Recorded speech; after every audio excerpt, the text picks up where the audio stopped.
So the concept of negative feedback is a huge deal even outside of this course, in many other fields, and even in your daily life, even if you haven't noticed it. If you've ever used an air conditioner before, this is a good example of negative feedback and temperature control in a room. So you'd have a set temperature on your air conditioner, maybe it was right here, and you'd say, I don't want the room temperature to go above that, or that's what I want the room temperature to be in the house. So then the room temperature is going to rise, because it's hot outside, above what that current level is, which is going to trigger the air conditioner to turn on. When the air conditioner is on, that's going to cause the room temperature to drop, right, until it's below this threshold level. And once it goes below that level, the air conditioner will turn off because it will say that its job's done. But then that doesn't change the fact that it's still hot outside, so then the heat in the room will still go back up again. And then once it goes back up, the air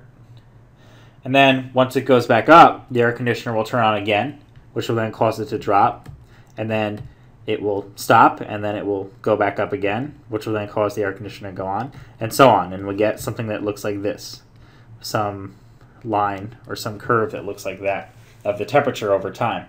And that's a negative feedback loop between the temperature in the room and your air conditioner. So the temperature gets fed back to the air conditioner, which looks at it, and the feedback is negative because the air conditioner is trying to compensate for the fact that the temperature is going up what it's supposed to be. If it was positive feedback, which is a very unstable concept, positive feedback would imply that the air conditioner would try to get it farther and farther away from what it would desire to be. So it would feed off the fact that it went farther, and that would clearly be very useless because the temperature would then go really, really high for no reason. So now, in our example, we have our phones, which are running some sort of a negative feedback, and the negative feedback loop is with the cell tower. So when the SIR is too low, we raise the power level.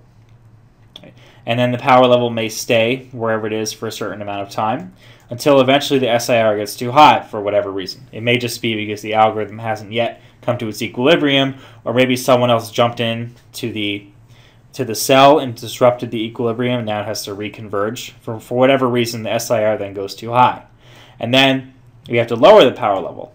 And then eventually the SIR will get too low again. We have to raise the power level. So this negative feedback here is between your cell phone and the cell tower. And the cell tower is telling it the SIR, and then your cell phone is changing its power level, and then this is the new power, which then this receiver will measure again. So the negative feedback loop, the feedback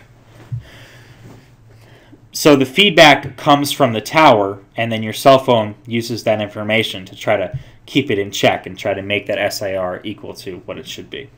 So that's the idea behind this concept of negative feedback, and we'll see it again in different contexts in this course.